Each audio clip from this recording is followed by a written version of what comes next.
that's better. Is that still it? Yes, that's fine. That's got it. That's Thanks. got it. Okay. Okay, so here we are, Elan Valley, our precious meadows and grassland. So the Elan Valley estate is, can you, that's it. I'll get the hang of this in a minute. So the Elan Valley estate is in mid Wales, not far from the town of Rhaeadr, and it is 70 square miles or 180 square kilometers. So it's a watershed, and it was compulsory purchased in the late 1800s to provide water for the city of Birmingham. So this, just trying to fill my bits around here. Hang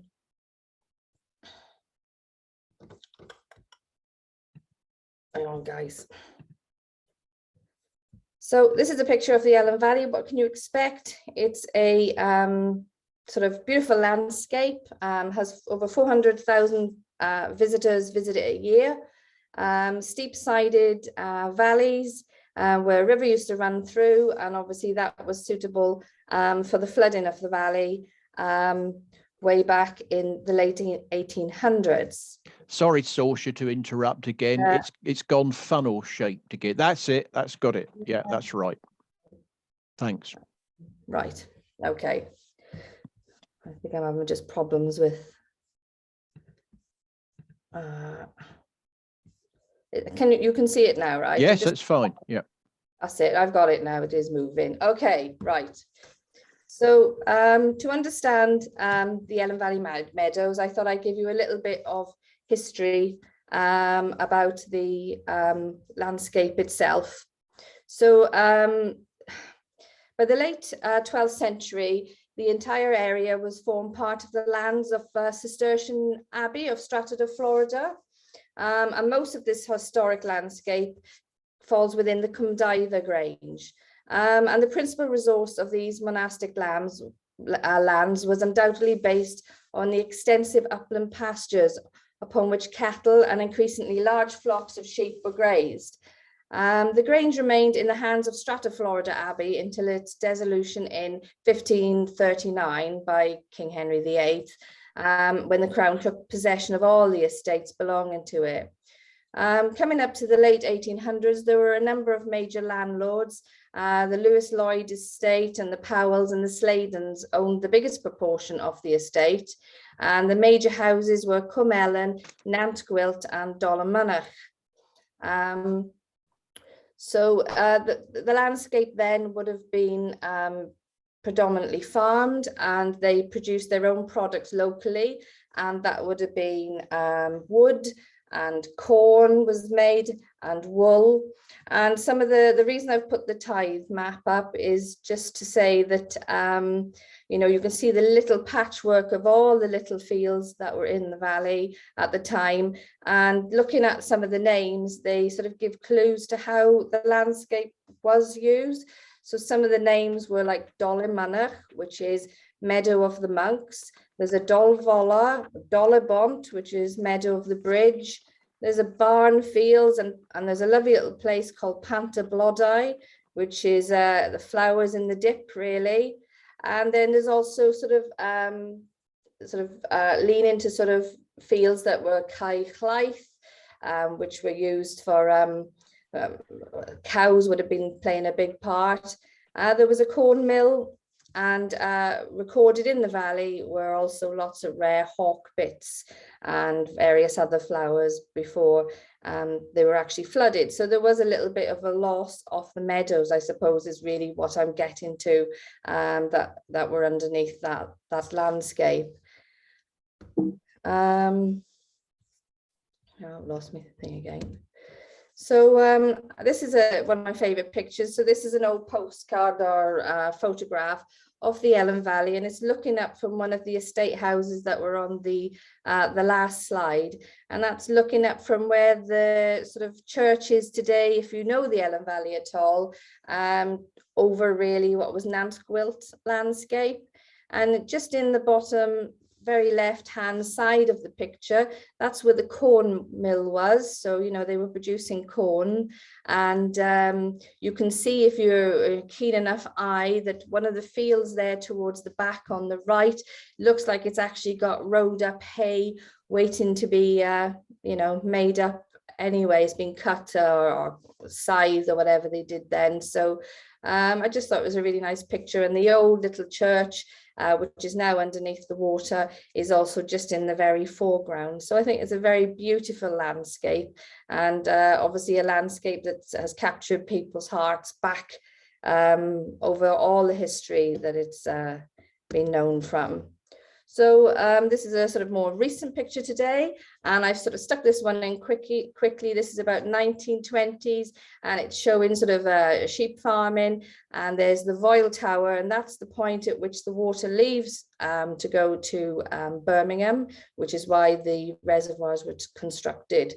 And just behind that is one of the meadows.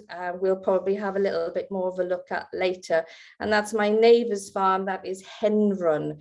So there's a big band of conifers there on the hillside. They've gone today, but just below that are Tony's Meadows, which again are really quite beautiful.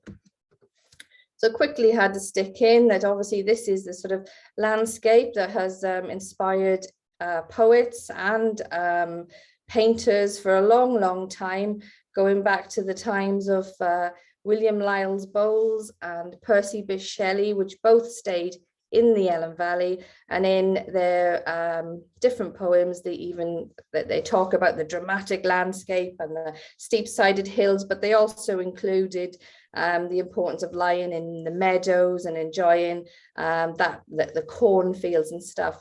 So one of those poems is called Cwm Elan. There's a lot of people will say today we'll call it the Elan Valley, but it is the Elan Valley. And back into the 1700s, when that poem was written, it was Cwm Elan, which is Cwm as in valley in Welsh, and Elan.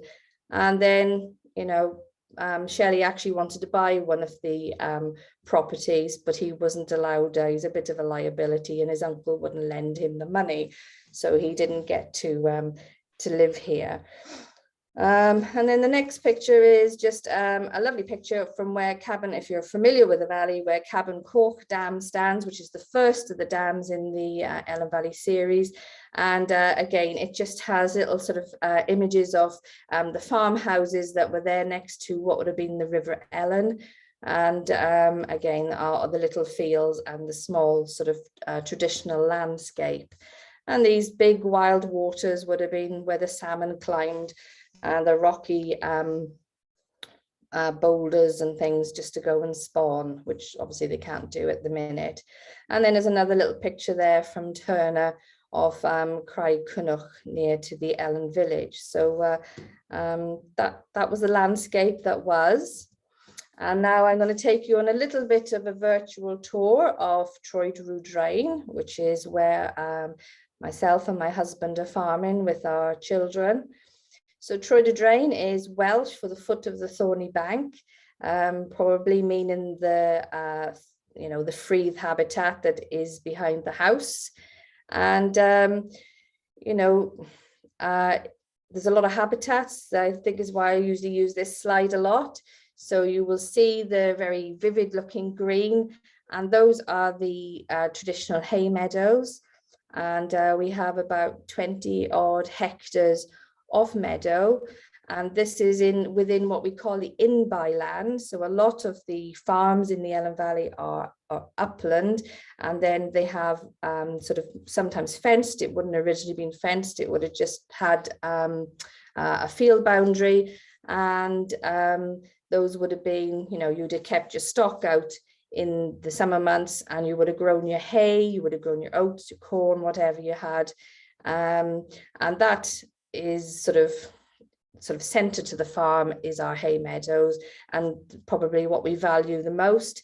And then you can see just around them as well is our Ross pasture, which again is another important habitat to us for the fact that we still use it to feed the stock. Some of the farmers use it to provide some bedding with the long millennia, and it has quite a lot of really interesting species associated with it, wildlife.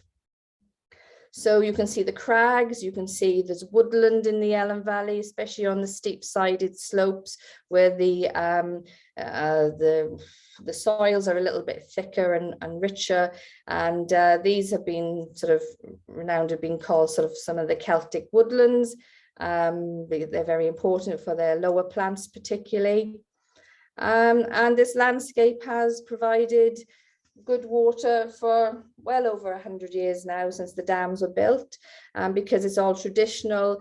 Well, I don't think anyone uses particularly any chemicals. Maybe in the days where they might have dipped sheep would have been the time when they had chemicals, but other than that, nothing is used.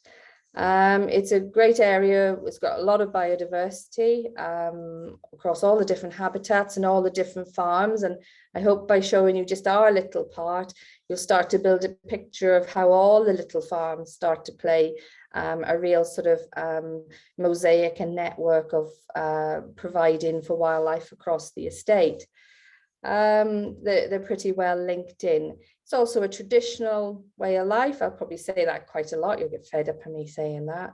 It's a historical landscape back to the Bronze Age. There's sort of history going all the way through it. There's more than just the dams.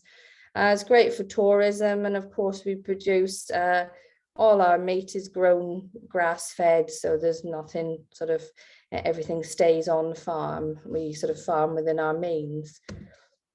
So this is a little bit more of a wintry picture, and I always put it up because I sort of think, don't be fooled by those dormant colours, because this muted canvas really does explode with the natural beauties come spring and summer. And when I first came to the Elan Valley, I can remember sort of feeling a bit sort of odd about the farming. Hill farming was, you know, going through a bit of a rough time, and what do they do up there? And now people are starting to look at some of the things that we've done in the past that worked, sort of being more sustainable. And it's quite nice to think now, instead of being that, people are sort of calling it regenerative farming, thinking about what we put in our soils and how we look after the landscape more sustainably. So that's been a bit of a turnaround since I first moved there. So we'll move on to the next slide, which is looking sort of a little bit further down from us, but the little farmhouse that's up on the left-hand side, that's Penegaric. And so Penegaric is another one of the meadows I'll be showing you in some of the blurb that I'm going to go through after. And again, you can see that the fields that are running down into the center of the picture there, they're underwater now, unfortunately. There's a dam there, and I do have some lovely photographs. Should have put some of them in, really thinking about it, of some of the farmers out there in the meadow with their wheelbarrow having their lunch and you know, getting the hay in, and the little hedges and stuff. So it's just a nice way of reflecting on how things were managed, and really ultimately how things still are managed.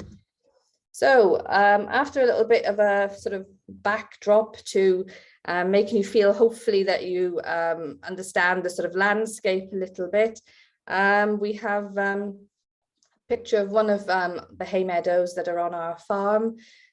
This is the one that runs down towards one of the reservoirs, and it has an awful lot of diversity in it. So Upland Hay Meadows, or Upland Fringe Hay Meadows, I mean, we're sort of referred to as lowland hay meadows, but of course we really are upland fringe and a little bit different. So there are species in our meadows that you may not get in other typical lowland hay meadow, and that's really your bluebell and your pignut. So I've just taken a selection of photos from around the farm just to give you a feel of the meadow that we have at Trudder Drain, and hopefully when things change and loosen up or whatever, you know, I'd be more than happy for you to come and have a look around it, because Zoom just doesn't do it the justice that standing in the fields do, really. So we have our bluebells, and of course, what would a meadow be without its yellow rattle, you know, its little nose flower, because it looks a little bit like the shape of the witch's nose. And another thing we have that quite precious really is Meadow Thistle. So we're the only place with it left at the minute. There was another meadow, but it's been lost at the minute. So whether or not, you know, future projects will look to establishing it back again. So really love that flower. And another one we have is Sawwort, which is real pretty and absolutely amazing flower for invertebrates, really. They're always all over it. Another, some of the other things you'll find are greater burnet in parts of the different meadows. So we have 1, 2, 3, 4, 5 sort of different meadows, similar but different, if that makes sense. There's some of the pig nut there, and you know, the insects just adore meadows. You know all this. But, so another thing that I'm quite affectionate about in the hay meadows is globe flower. And Phil Ward, I think, has done a talk for you in the past. He has come out and he has done a bit of magic invertebrate stuff with the globe flower, because even though the globe flower is quite unusual, there's a little tiny minute little fly that's as rarer than the globe flower, and he managed to find that there. So it's quite a nice patch. I do a talk on globe flower, they're lovely, really. It's a nice big patch in a flush that we have, and it's, I know, about 8 meters by about 2 meters. And again, it's another plant that seems to be disappearing. There's a single globe flower still hanging on at Gilvac, which they're doing some, it's a nearby nature reserve to raid a beautiful place. Again, similar beautiful plants in this sort of landscape, this nature reserve. And they're looking again to try and get it established back on their farm there. Greater butterfly orchid. We have in the meadow as well, very beautiful flower that they say looks like a butterfly. I think its color and its scent's a bit more later on, so it probably attracts more moths than it does the butterflies.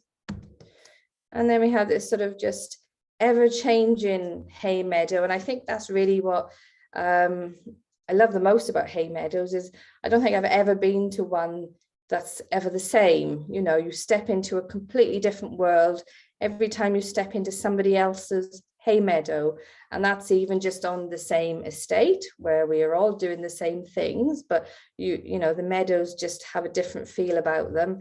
And you know, I've been to some sort of Montgomeryshire Wildlife Trust have got some beautiful meadows, and you know, they're completely different, spellbinding places. And it was really nice this year. We did have a few sort of training days through the Ellen Links project. And, you know, there was one chap there, he's really good at sort of recording what he was seeing. And, you know, he took the time to take his shoes off and walk barefooted through a hay meadow. And I just think just not enough people do things like that, you know. So another one of our little specialties is the wood bitter vetch.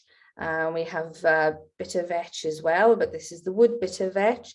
And in our meadow, it's different. It sort of forms in massive big clumps, sort of more on the fringes of the meadow. And it's absolutely just chock-a-block with bees, especially in the evenings as the day is cooling off. And in one of the other meadows, it's more structured within the whole meadow itself. So it's an interesting and beautiful vetch. And again, that's a little bit of a close-up of it. And we have cuckoo flower and some wooden anemones on the edges of the meadows. So, you know, harking back to the days probably when it was woodlands. And of course, it wouldn't be right to sort of talk about just the flowers, because, you know, these flowers are so important for so many of our invertebrates. And all these pictures have been taken in the meadow. So obviously burnet moths, which is good. We've got burnet as well. So this seems right. And yeah, a little lazy bee. Hopefully you're not sleeping yet. I haven't bored you yet and you're looking like that bee. But and then another one of my favorite moths, which is the drinker moth, which looks a little bit like a little mammal to me, which is probably why I like it so much. Eyebrite. So I'm told we have about 3 species of eyebrite in the meadows, and a small, delicate, beautiful flower that again is just so well liked by the invertebrates. Clovers, and then that little moth there is a double line moth. So that was a new species a few years back, and we found that in the meadow. It was a BAP species. I think it's been taken, it's more have been found, so it's not BAP species at the minute. So there's our burnet moths, and then you can tell I do moth trapping, so that's why they throw the moths in, because I just like seeing their pictures. So hopefully you like seeing them too. But I just think that popular hawk moth, that top left one, is really like a little koala bear. It's really sweet. And the red star is busy collecting those caterpillars and off the meadow. He had a little nest just nearby, so I made the most of watching them thrive off the bounty of the meadows, really. And again, there's some of the butterflies that I had on the meadow this year. Small pearl bordered fritillaries. They're all, one of the meadows, there's just so many of them on it, and I think that's because there's damp ground nearby where there's marsh violets and marsh thistles as well, and they seem to really spend a lot of time on those. So I'll probably talk a little bit about that later, but they're a beautiful butterfly.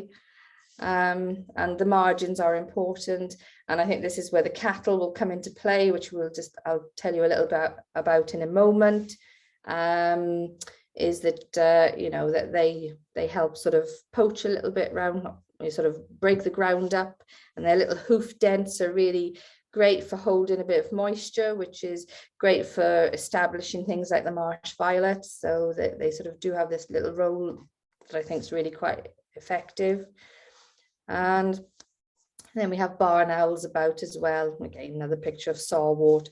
Devil's bit scabious is quite abundant in some of the meadows, especially around the edges, not in the main hay meadow as such.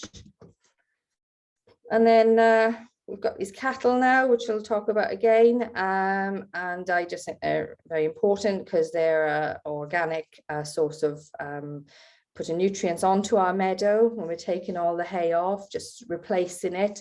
And then when the swallows and the martins are coming back in April or May, we usually we'll muck a meadow about then. We muck them every 2 years, maybe a little bit more. And obviously there's lots of stuff in the dung, and just the swallows and martins are just chasing around over the meadows, getting what's coming off it. The pied wagtails are always round the sheep and the cattle. Similarly, they're just feeding a lot. And the meadow pipit in the meadow just seemed a right picture to have, really. There were a lot of meadow pipits in the in-by fields this year. A few people had said that they thought there was less meadow pipits because they hadn't seen them on the hill, but I just think with the really cold April and May that we had, there just wasn't anything out on the hill, and they were using sort of the in-by fields to feeding, because I don't think I've seen such big flocks. And one of my really highlight moments was coming down the meadow, and the meadow pipits were there sort of all together, and then this thing swooped down in front of me, and it was a merlin who just grabbed the meadow pipit and off it went. So it was a really lovely spring start, to see something like that. And of course the meadow pipits and the skylarks are then important for things like the cuckoos that are again coming in by April time, as they lay their eggs in a lot of those nests. And those little caterpillars of the drinker moths tend to be quite well eaten by cuckoos. So the whole thing has this sort of, you know, this basic of important meadows and everything else that just sort of comes out of them, working up. So this is just a little sort of slide, just sort of how do we manage the hay meadows, similarly to most meadows really. They tend to be quite heavily grazed, sort of around springtime, and then the sheep come off them on the 1st of May, and then they're allowed to be absolutely beautiful. And every time I come to April, I just think, oh my God, is there ever going to be any flowers? Because it's just grass. And then all of a sudden, every year, this just amazing diversity erupts from the soil. And it really is quite heartening as a sort of farmer to see that happen. It gives a spring in your step, literally. And yeah, so then we leave them to grow until about the 19th of July, which is usually Royal Welsh Show week. So we don't usually cut then. We couldn't cut then. It's usually a good week, the Royal Welsh, and there's a lot of people cutting. Well, we tend to sort of struggle a bit, and we're shearing, so we've got no room in the barn. So we don't tend to cut into August. And like even this year, we don't, you know, if the weather's not playing, we're not cutting into September. So our meadows do get quite a long season, and we just have to roll with how that's done, really. Most of the time we try and cut with a small baler, because it's good for us, so we can get the small bales out. If it's a really difficult year and we're not getting those days to dry, we will get somebody to come in and then take the hay into bigger bales, really, but it doesn't feel quite the same, but it, you know, it's has to be done as well. So this is sort of why the meadows are important. They fit in with the farming system, and it's a sort of low input system, and sort of, you know, we sort of believe that less is more. We don't throw in anything on our ground that we haven't got. If we've got too many cattle, you know, and there's too much muck, we get rid of some of the cattle, you know. So it's trying to keep things as sustainable as possible.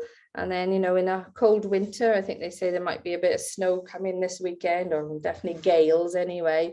You know, there's nothing better than putting your hay, taking it up onto the hill and feeding it to the stock.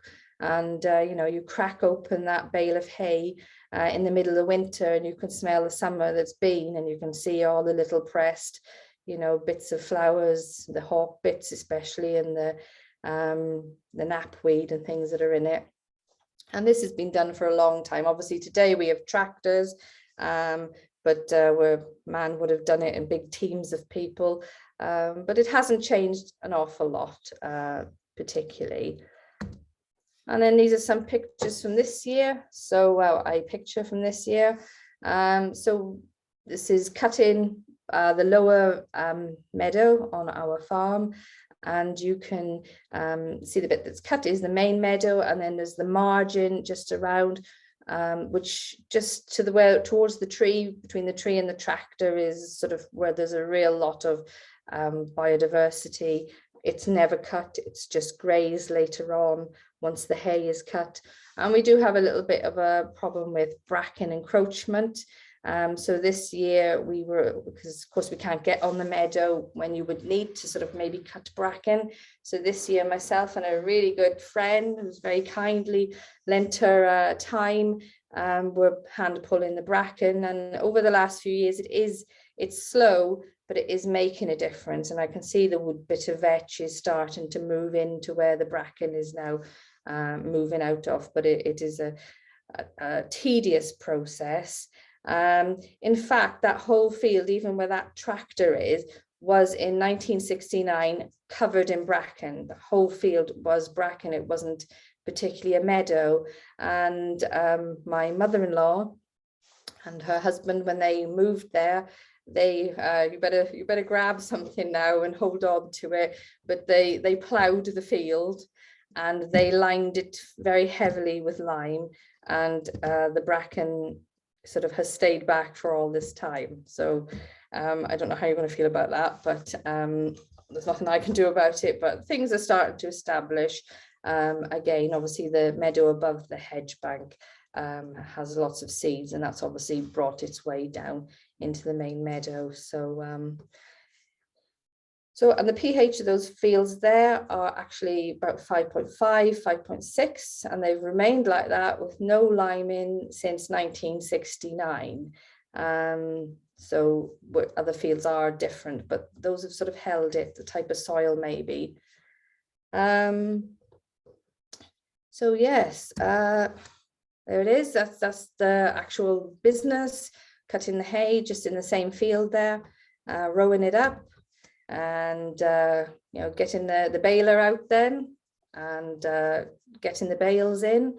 It's a bit of a family event most years, unless we do have somebody to come in and help. That includes all the staff, including the four-legged ones as well.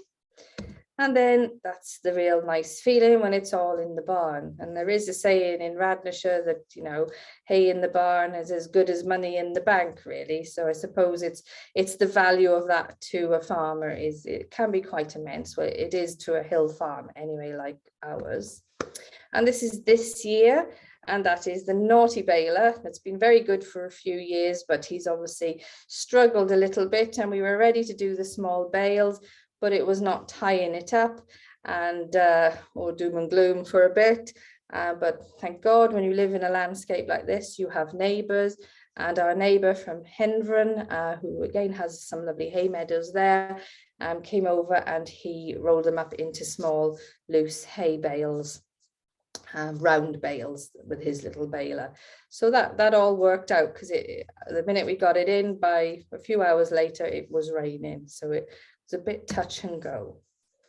So moving on a little bit from our hay meadow,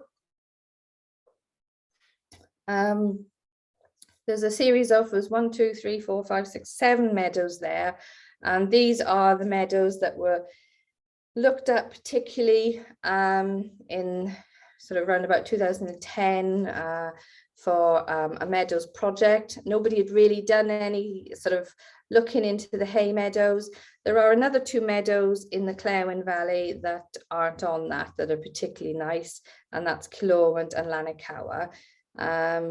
And Kilorwant is quite relevant at the minute, because they're looking to get some hay from Penegaric, which is rich in different species, and put it onto the meadow just to improve the amount that's there.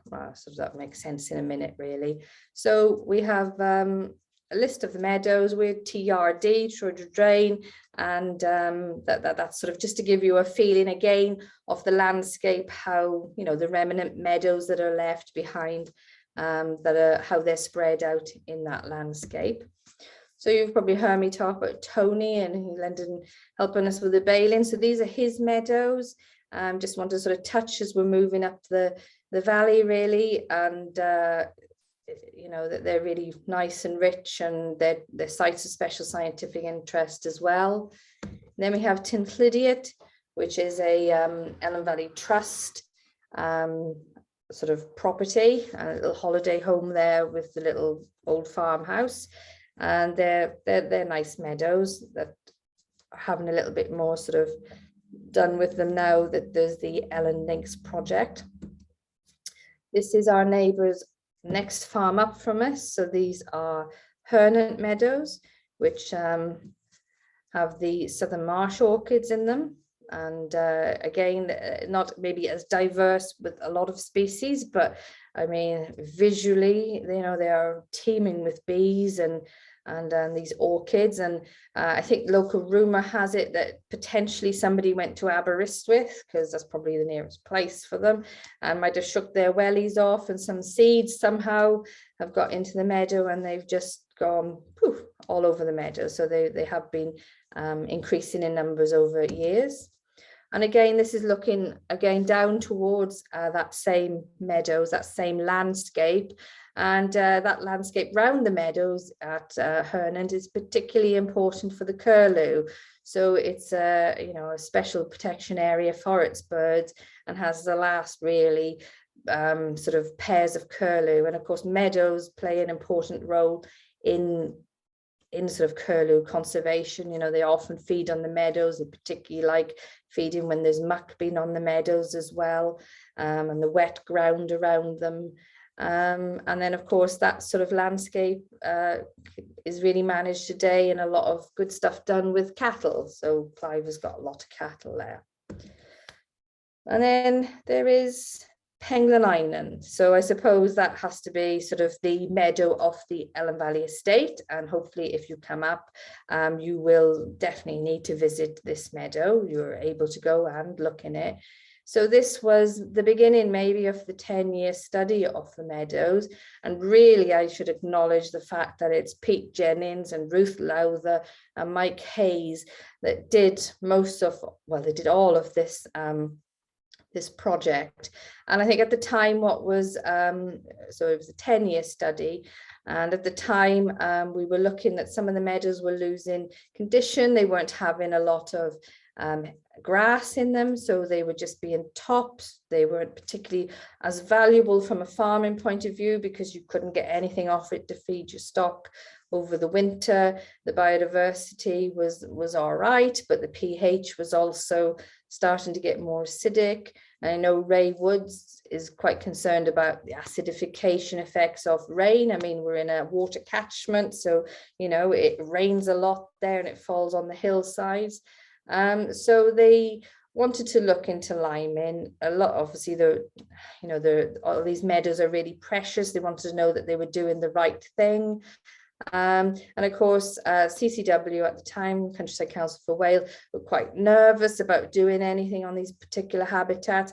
So we really needed to do the research to say, yes, it would be all right to put a bit of muck on. Yeah, it would be all right to put a bit of lime, what these effects would be on these meadows. So a lot of surveying was initially done to get a baseline of the meadows. Pete, I know, had done a sort of mini management meadow plans as when he was head ranger. So there was this sort of basis already going. And then this is my random fungi photo, but that's really to remind me to say to you that so like obviously the estate, you know, became a water catchment. 1904 was the time that the dams were completed. And it wasn't long after that then, you know, there was a war, and then the effects of war meant, you know, we started to grow trees. So like most places in Wales, the landscape became ideal for growing mainly conifers. And Penegaric, this sort of relates to, if you sort of see Penegaric today all the way around the meadow, on the edges of it are conifer plantations. And it's said that the farmer there was they were beside themselves when they were told that they were thinking of planting up some of the meadows there, and they fought very, very hard to keep them because they were so important to the farm, and they got their point across. So really the meadows are there because of somebody's fight for the importance of that. And I suppose that sort of plays a part when we're thinking about planting landscapes, you know, making sure that we put the right trees in the right places. So yeah, and the other thing was when the estate was first compulsory purchased, they wanted nobody to live on the land at all because it was a water catchment. And then it was pointed out in to the Birmingham Corporation in Parliament, well, who's going to manage this landscape? And then it was decided that they would have tenants and they would have farmers on the land. And I think that's been a really proof of the fact that farming can actually do such a good thing as well, especially when in this sort of traditional context in which I'm speaking, really. So we'll go back to some of the meadows, and this is sort of looking into the project. So they decided on choosing a number of the meadows. Penegaric, obviously, this was in the Elan Valley for the trials. And Hernan, so you've seen that with the southern marsh orchids in them. And Penegaric, which is just opposite us, really. So those were the three meadows that they really concentrated on. And in those meadows, they measured out squares where they did particular treatments. So you can see on some of the pictures, the pegs that were used. And then they would put various things on them. So it was lime and muck, different rates of muck, seeing how that would affect it. And then Ruth and Mike went on and they surveyed those results from that. From the whole project, they were able then to recommend what should be the ideal pH for these sort of meadows, and how much application of farmyard manure, well rotted farmyard manure, and liming, so that could go on, for the future for managing them. So these are pictures of some of the meadows. So you've got the top left is Penegaric, bottom left is Hernan, and then you've got two at Penegaric as well. So for a time after 2013, once the Meadows project was done and all these results were got and ready to go, do this stuff, it actually, Pete had left the job and things just drained away a bit, and there seemed to be a little bit less emphasis on the importance of the meadows or how to get on with a few things. Until sort of maybe the last few years, where there was a heritage lottery grant was given to the estate, and that sort of re-sparked the sort of meadows debates, and that we now have this lady called Fiona Gomersall, who's leading sort of all the sort of wildlife projects there, but particularly has a knowledge and background of meadows, and has really sort of promoted getting people there to survey them and just record what we've got, and looking at ideas to move the seeds around site a little bit more than they would have been, and on the whole, farmers have been engaged now, and we're pretty proud of our meadows, and everybody wants to have quite a good meadow, and we've been and had a look at each other's, and I think it's quite a good place at the minute. So this is the tithe map, and the little green square on that is Troedru Drain. The meadow that you saw cutting the grass on, that went down all the way to when there used to be the River Ellen, and it was called, the meadow there was called Dolly Bumps, so that would have been Meadow of the Bridge.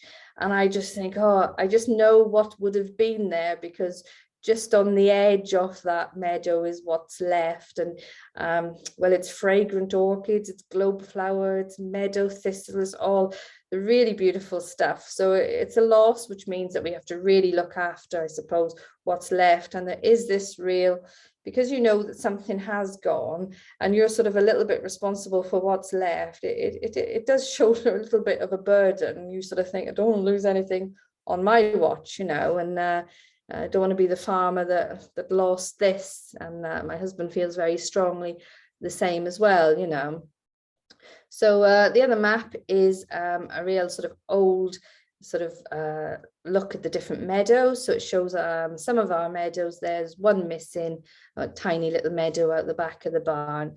Most of that is special scientific interest. So we manage it, under the guidelines for that. So this last year, and the year before, there were NVC classifications of the two meadows, the main SSSIs really. So the top colourful diagram is the one below the road where the tractor was cut in, and the other one below it is the ones up towards the house, where it says Troedru Drain on it. Just, I suppose, put that up just to show you the complexity of the meadows. There's some quite interesting little flushes and areas in it. There's like little flushes of marsh marigolds, and it's quite unusual. So it was nice to be able to see that. And when you walk around the field with my not so much knowledge as, say, the botanist, you can see these differences. So it was quite nice to see the map and what they were finding. So there is another field under the word Ford on my OS map there, and that's my green field. I love my green field, which isn't a very good field name really for a meadow. It sounds like improved or something, but It was surveyed and it was botanically of not as much interest. It didn't have the same diversity, but it is a real mat, thick, dense mat of eyebrite and yellow rattle. And it suffered one of the summers, the summer before, because it just rained and we cut it. And the hay just lay on the field for about 3 weeks and the grass was growing up through it. It was awful, really.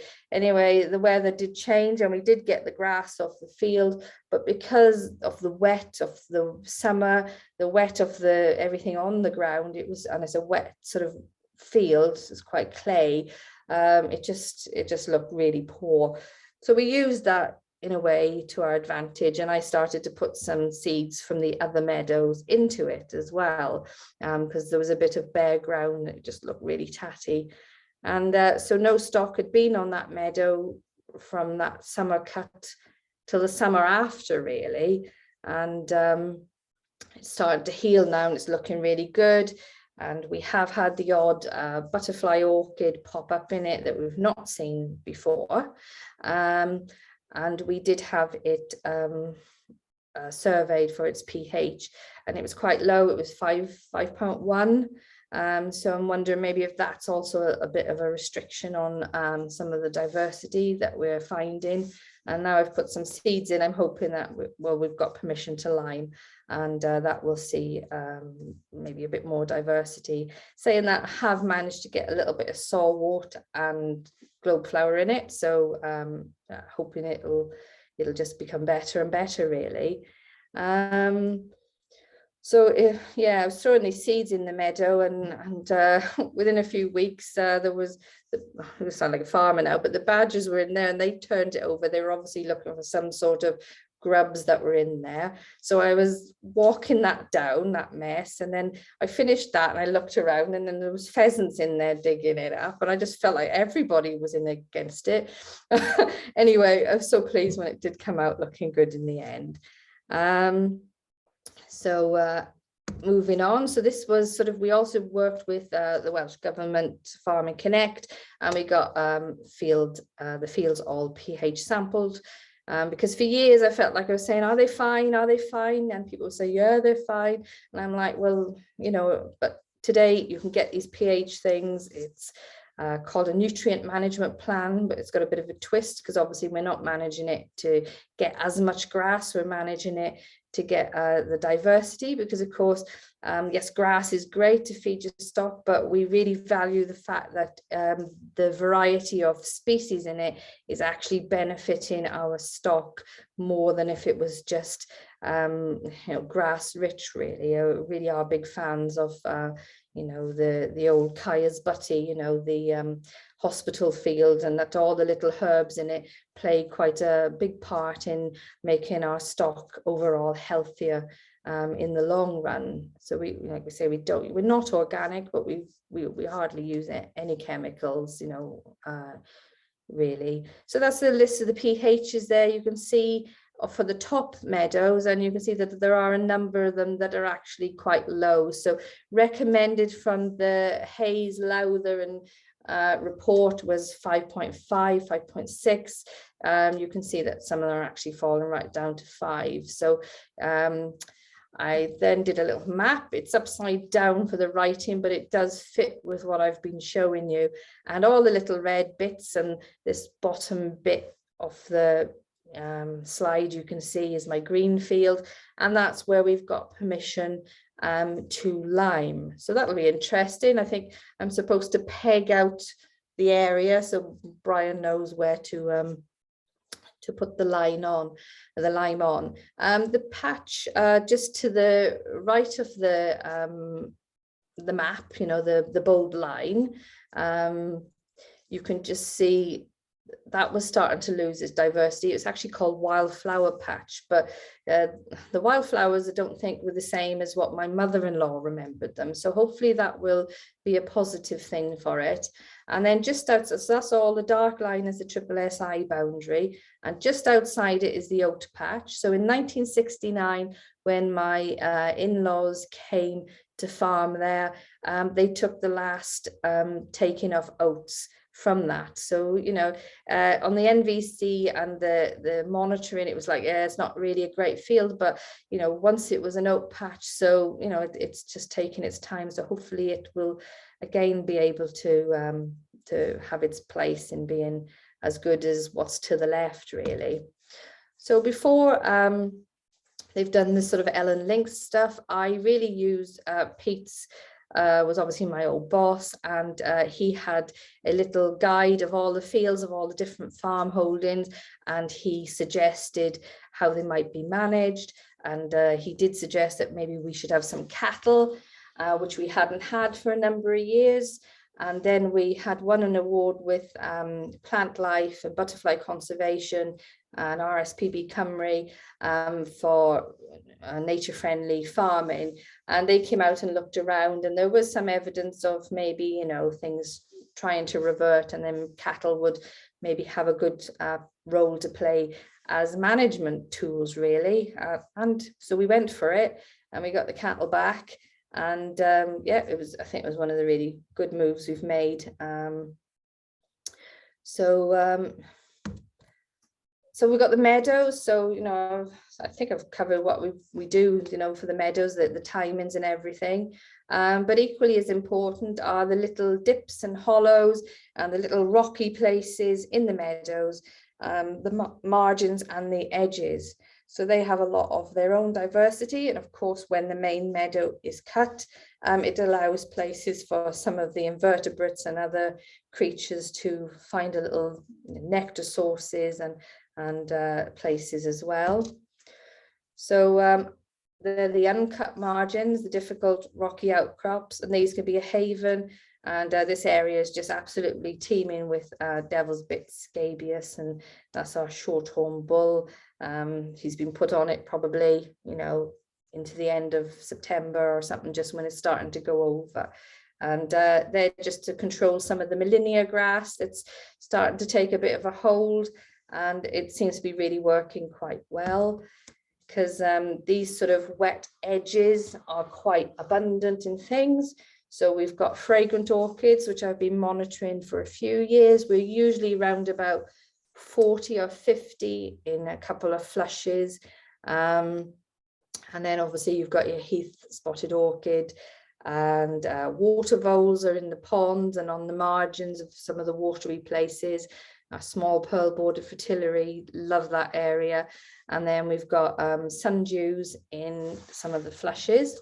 So there again is our fragrant orchids, and there's a little white fragrant orchid as well in one of the patches surrounding the hay field. And yeah, just our heath common spotteds. There we are. And they're just like lollipops, you know, they're just breathtaking when they're all together like that, and welcoming you like little soldiers. And again, we've got other flowers in those sort of areas. So we've got our bog asphodels and lousewort. Absolutely love lousewort. It's just covered in bees, and you know, it's just such a pretty little plant when you start to look at it closely.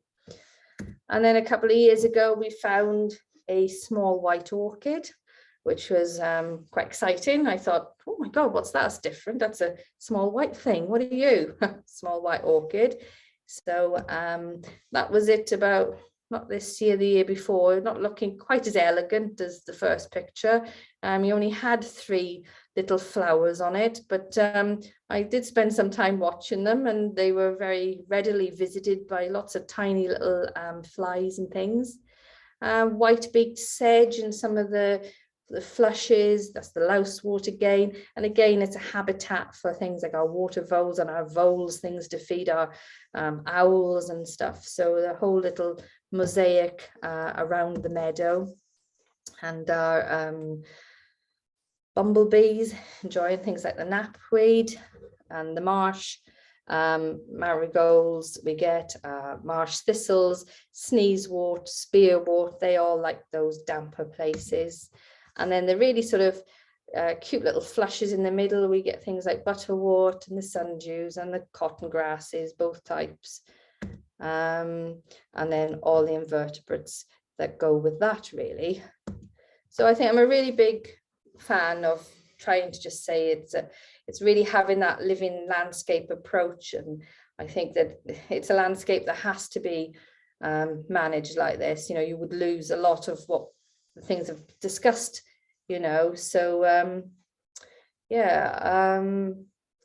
so the other thing, other habitats we have on grasslands, so looking at all the grasslands that we've got on the farm particularly. This is a Tormentile mining bee, and my friend, who's the county recorder for wasps and bees, found this firstly at Hernan, so the one with the southern marsh orchids, and it likes Tormentile, which actually doesn't like too much competition from grass. It likes a little bit of grazing. This is a biodiversity action plan species, so I suppose again it's to the difficulty of everybody saying, oh, sheep, but how many times I see sheep means no biodiversity, and it's like it's not, everything isn't just always polarized, is it? It's complicated, and sheep grazing has its role in the landscape too, God forbid. So this is the picture on this first slide, and this is what, I don't know what I'd call this, a grassland, but it's like a grazed alpine meadow, and we've been asked to make sure that it's grazed most of the year, even through the summer months, on and off. So when the sort of diversities come and we take a lot of the sheep off this meadow, and then we have harebells and buttercups and clovers and all these different species on it. Sheepspit scabious, which isn't common anywhere else on the farm, just on this little sort of tightly grazed area. And in some of it as well, we've got glowworms, and we've found somebody found trailing St. John's wort, something to you, earth tongues, clovers, self-heal. The yarrow is quite small and sort of alpine looking and quite pink, I suppose because it's maybe stressed, I don't know. But you know, I took a group out around the hay meadow, and they were like, oh wow, look at that, oh wow, look at that. And actually when we got back and we just sat in this little alpine type meadow, they were just like, they just couldn't believe that you could have that much diversity as well. And one of the reasons we've been asked to graze it is because we have these little mountain pansies. And I mean, when I say we have a few, we have lots of mountain pansies. I don't think I've seen so many since, I've probably seen as many when I was on Scomer Island, you know, or Stockholm Island. But and we also have on the estate and here on our farm and at Penegaric, the one that's got the yellow and the purple in it. And yeah, they're just such happy little flowers to see in the grassland. So too much grazing, yeah, bad, we wouldn't have them. Too little grazing, yeah, we wouldn't have them either. And then this particular little place, it's grazed as well. This year has seen such an abundance. I don't know what you're finding in where you are, but you know, the wax caps for that sort of mild, maybe damp autumn that we've had, you know, the jewels of the meadow, really. I mean, these are really the indicators of the soil health, you know, and we don't know enough. I've learned a lot of Ray Woods, you know, obviously he's been out and had a look, but, you know, we don't know enough about our fungi, you know. With fungi is used to help man, you know, it's created penicillin in the past, and, you know, transplants, they use, you know, fungi of sorts, you know, and I often think of it as the brain, you know, under the soil, you know, linking everything together and communicating, you know, beyond our understanding. And I really do believe that soil is so important. So this is little montage of some of the pictures I've just taken the last few weeks of some of the fungi, and I think I looked through an old list that somebody had made, and there's about 6 species on there that are not just of local or national importance, but of international importance, you know. So these are important places, and I think, you know, valuing these sort of unimproved grasslands is very important for our future, you know, and especially when we're thinking about how we're managing this new landscape, you know, as land managers. It's a very valuable place. And then I'd be wrong not to put on what's got me excited in the sort of grasslands the last few weeks. So earth tongue fungi, I think we've got 4 different types, and I happen to find this rather blobby looking one on the right. So Ray Woods has been out to have a look, and we've sent it off to a chap in Pembrokeshire, David, he's doing the DNA on it, and the little one on the left there, which is a sort of olive earth tongue family. So hopefully we'll know a bit more about that. So they were quite exciting. So really, as a farmer, to get this wildlife that hopefully you've seen a snapshot of it, you know, you need to have these management tools, and our management tools are the sheep. And some of these sheep have been on the hills, you know, since those times of the Cistercian monks, when they were Dolomynach, the monk's meadow. And especially these badger-faced sheep, they you know, there's 2 types, the Tor Wen and the Tor Ddu. These are the Tor Ddu, black belly. And you know, before the monks started to breed sheep to be white, because white was better for wool and for dyeing and things like that, these were the sort of sheep that you would find on the hills, them and their counterparts. And they still pop up in the flock, in a white flock, just like a black sheep pops up, you know, genetics come out, and the cattle have been a real valuable tool. And there's our close-up of Mum Love. And then I think I've already mentioned before, you know, about the cattle. I mean, the picture on the bottom right is probably one of my favorites from the year, because all those little tiny dots that you see catching the light are flies. And, you know, the cows are on that Ross pasture that we've got on the farm, and helping to sort of just get a bit of the rushes and stuff down. And they were just absolutely surrounded in the evening light by flies, and the little birds are on them. So they do play quite a big function within the farm. And then, yeah, I suppose all the meadows and everything, I think it's just, you know, the healthy soils is really the key to making things better, you know, to reduce dependency on the chemicals, and to farm in a, you know, more sustainable long-term vision. And healthy soils have healthy plants, which is better for wildlife and better for human food, I should say. And it's the basic food triangle stuff we learn at school. So I think it's been quite empowering and supportive having a part of the Nature Friendly Farming Network, where there's loads of advice and inspiration. And it's really helped bring out, you know, the importance of a place that hill farming has. You know, it had received so much negativity over a number of years. So be able to show people, the farmers, are as much a solution as they are a problem has been fantastic. You know, so if you do get a chance to support your nature friendly farmers, definitely do that. And thank you for your company. I hope you enjoyed, and if you have any questions or I've missed something out yet, please do ask me. Well, thank you very much indeed, Sorcha. That was absolutely brilliant. That was really amazing. If you want to stop screen sharing now. Okay. And everybody, if you want to unmute yourselves, please do. Has anyone got any questions they'd like to ask Sorcha? If you want to unmute yourself, you can just click on the little symbol at the bottom of your screen.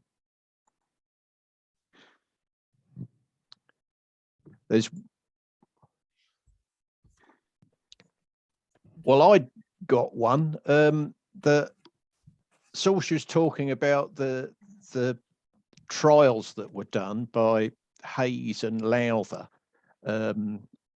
What was that, about 20 years ago?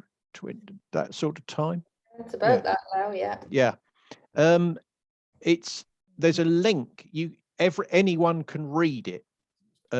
It's available online.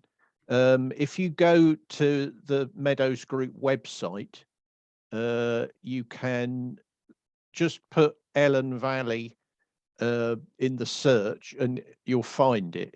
There's a link to it on there, and you can read it. How Sorcha, how specific do you think the findings of that are to the Elan Valley or upland farms? I mean, do you think you can the results they got from the various trials they did, how applicable do you think they would be to other places? Well, I think really probably, yeah, they would be. I mean, they're just saying really what everybody expected them to say, but they just needed to get that proof to give it the sort of bit of motion that was needed to allow permission. I mean, it can be quite difficult to get permission. I mean, we've been trying to get the permission not from a sort of productive point of view, just because of the fact we were concerned about the acidity of it. So that I think is probably the biggest thing, is having at least a border pH on it, and once we do lime, then with this next project, they'll be able to send somebody out, check what the pH is, and then because they've done some of these NVC things this year, we do have again a baseline to put things onto, because I think we weren't chosen originally because it's quite important meadow, and because probably we were sort of tenant farmers, we weren't in hand farmers, so we're obviously keen to be part of the whole picture. And the chap up the Clare, when he wants to have more flower diversity in his meadow, and he wants the seeds, so the whole thing is starting to make a difference now. It has taken a long time. So other meadows, well, those still basic rules I think mostly apply.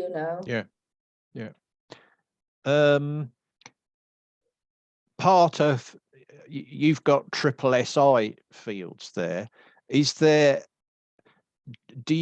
difficult to do what needs doing? Do you have to sort of get special permission if you need to lime it, for example? Yeah, sometimes I would think I know why they were designated, and in fact I met the chap came out with the Cambrian Mountain Society that signed off the designation. I did thank him because ultimately, it did highlight the importance of a lot of the meadows in the valley. But at the same time, he said, I don't usually get a thank you, but there's a curse with it, is that it was sometimes people come out, they survey your meadows, but they never tell you what they're finding, and you say, but are they all right? And then they say, yeah, it's favorable condition, but that doesn't really give you a feeling that you. So very often I'll refer to the triple SI meadows as NRW meadows.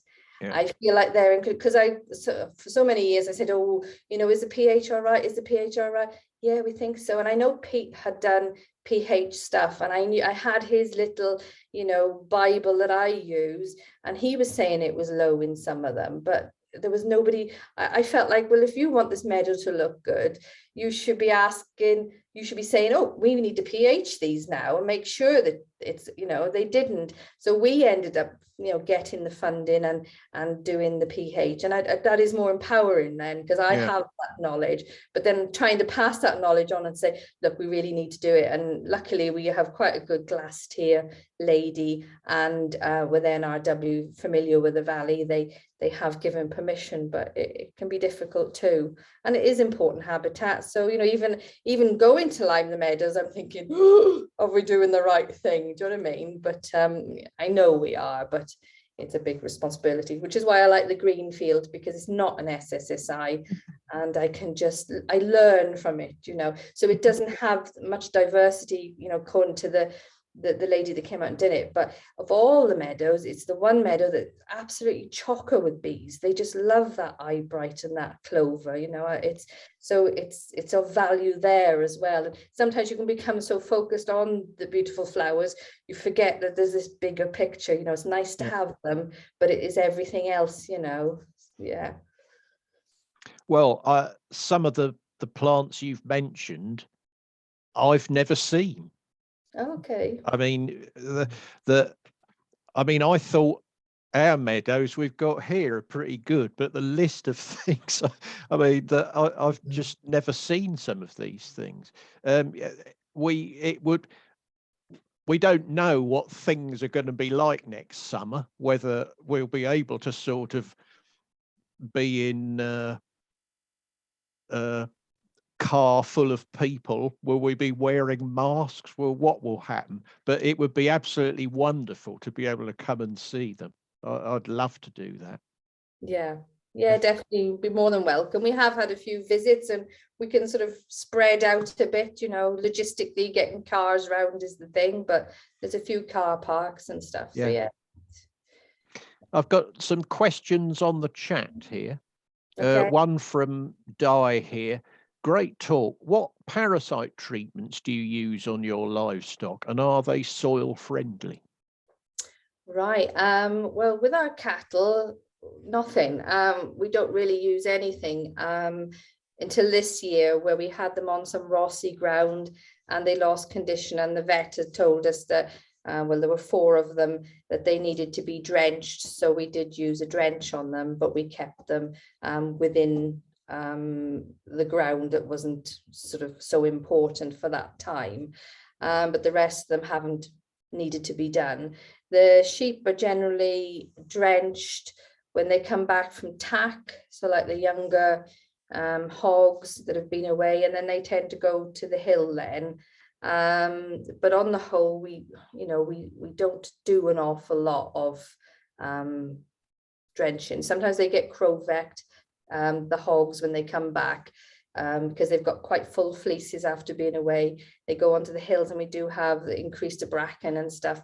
We are having more issues with tick, so they have crow-vecked, which isn't a great thing. But I think in the future, again, you know, we'll be reviewing these sort of things. So we tend not to worm particularly, which keeps costs down. Some people do fecal egg counts. We haven't quite gone with, maybe still a bit old fashioned for that, but yeah, so yeah, but we're not organic, so yeah, we don't tend, you know, we use when they're needed, and that's usually about it, really. Yeah.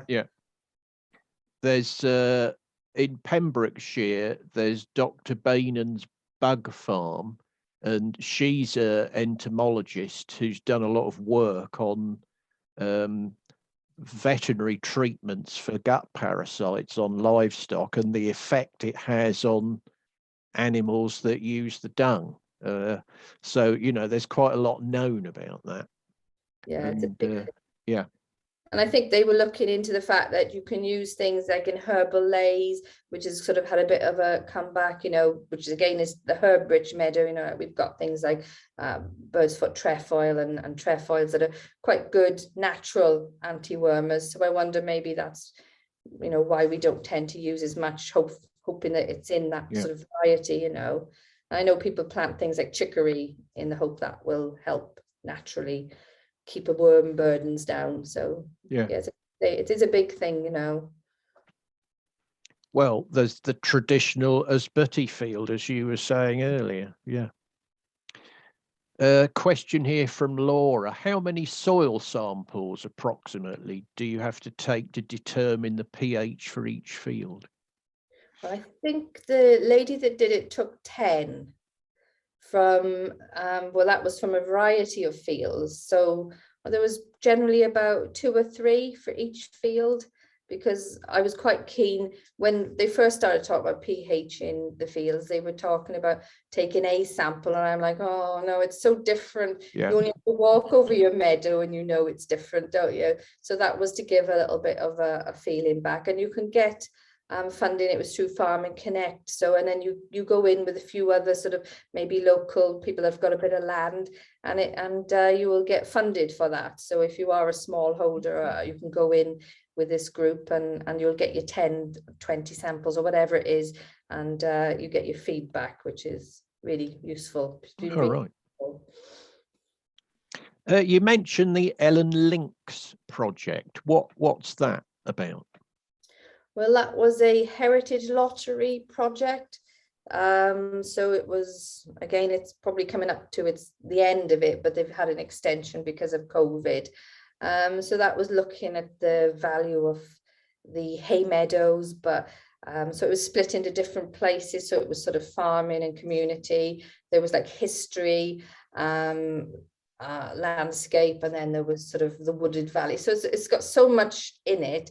And then there's this little section that's the curlew, and there's the meadows, which is sort of having management for things like the ring ouzel and the curlew, and some of the important species around the Elan Valley. And they're looking at, they've had a freeze survey done to look at where the freeze is and where they can maybe extend it, sort of feeding in hopefully into future farming schemes that we can access that, to be able to make knowledgeable decisions, really, I hope is what we get out of it. And the project thing has been quite, meadow project's been quite good this year. So they have had a few training days where they were doing, you know, habitat assessments, and then they were doing grasses and various plants. So it was nice to see different people coming in and learning from that. So it's, yeah, it's quite a big project, really. Right, okay. Any other questions, anyone? Yes, hello. Hi, I'm Pat Gill. First time been to the Meadow Group for many seasons, and thank you for a wonderful talk. Really, really informative and so beautiful. Your fields, Sorcha. My question, two questions actually, is I assume that when you spread the seed that you've collected, it's from, you sow it as soon as you've collected it, or do you dry it or do anything to this, the flower seeds that you've collected, to spread to other fields? Yeah, well, this is sort of, again, sort of two answers. So we collect it from the others. We had a little seed collector. It just looks like a little strimmer, and we were collecting it straight and putting it straight onto that field, because I know that's usually the best. And the ground was a little bit bare on the one, which is sort of good from a receptive point of view, isn't it? And then I think as part of the sort of Meadows project, they were hoping to form a bit of a Meadows group. And from that, then there would be this ability to look to collect seed. And obviously we're putting it on different meadows in the valley at the minute. But there were people coming forward from like the trunk roads and things, and the verges, looking to maybe particularly yellow rattle, trying to use it as a way of controlling the grass, you know, and managing sort of verges a little bit better.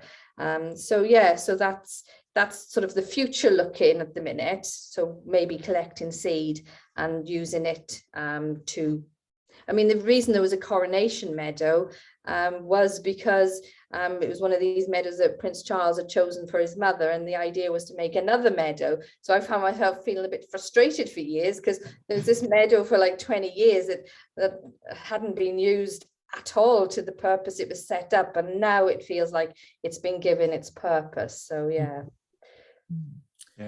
The other question I had was, when do you lime? Well, we've been advised to lime, so sort of autumn. So we've missed that because the weather was really wet. So the next time will be probably looking towards spring. We'd have preferred maybe to have done it in autumn, but we were beaten by the time we got permission to have to do it sort of come into springtime, when the ground will be a little bit dry, is sort of the advice. We've never actually limed since 1969, so it's a bit of a event. We have to actually sort of also find a machine, I suppose a fertilizer machine that will spread the lime or whatever for us. We're doing it ourselves rather than having a contractor in. So that'll be interesting. And our neighbour at Hernan, we had those lovely Southern Marsh orchids. He has had permission to lime in the past, and interestingly, you know, those bottom fields that were limed in 1969 are still sort of 5.5 pH, but his fields were dropping in acidity down to 4.9 or 5, limed them, and 2 years later that acidity was back again. So again, you just think you've grasped the whole meadow thing, and you realize everything is just so different, you know. So yeah. Well, thank you. Thank you. Right. It doesn't look like we've got any more questions, but looking at the pictures of your farm and the other farms around there, it's just amazing that we're, by standards nowadays, it's just incredible that we're looking at farmland. I mean, farmland to us here in our county is a sort of green desert of fertilized ryegrass. And, you know, it's just so different to see what you can farm in that way. And I got the, I get Natir Cymru, the relaunched magazine, and the article you wrote in the first of the relaunched issues, I was just amazed at the photos that you've got in there. And at the little box at the end, you say in there that you think you can do more for wildlife now as a farmer than when you were head ranger on the estate. And I thought, come on. But having seen this talk, I can understand why you say that. Yeah. Yeah. Yeah, I know it's a strange thing to, and even I've thought about it over the years, and I just think, yeah, you know, I'm doing a lot more on the farm than, you know, because things change and the emphasis goes away from conservation to public, whereas when you're farming, you're just continuing. And I suppose we were seen as, you know, not progressive farmers. I mean, we didn't step up to the challenge of improving things, you know, post-war. I mean, people did an amazing job, but we just, I suppose in a way, it's a way of life, not just, you know, and that's what's held it. And I think if I can just show that that's what's held it. So people have got, you know, there's lots of farmers that are really great, you know, people are doing these lays and they're really getting on board. They're looking at the soil health, you know, really interesting people out there. And I think things have taken a turn that I didn't see them taking 20 years ago. So, yeah. I hope. Carry on.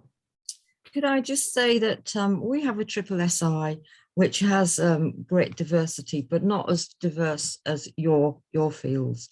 And at the moment, there is a plan for a 160-acre solar farm right adjacent to this field, and we are quite concerned about our triple SI traditional hay meadow, which we have farmed for 40 years now. And so it's interesting, and it's wonderful to hear someone extolling the virtues of our hay meadows, because the fields around that are proposed for this solar farm are dairy and beef cattle land. They've been used, and the ecologists have said that they're virtually dairy prairie. There's nothing there. My view is that there's always something there, and we've farmed our triple SI in the view that this is a seed bank to spread, you know, locally and further. So it's just heartwarming to hear all the fantastic information that you've given us. So thank you very much. Thank you, Jill. Thank you. Well done, you. Well done, you.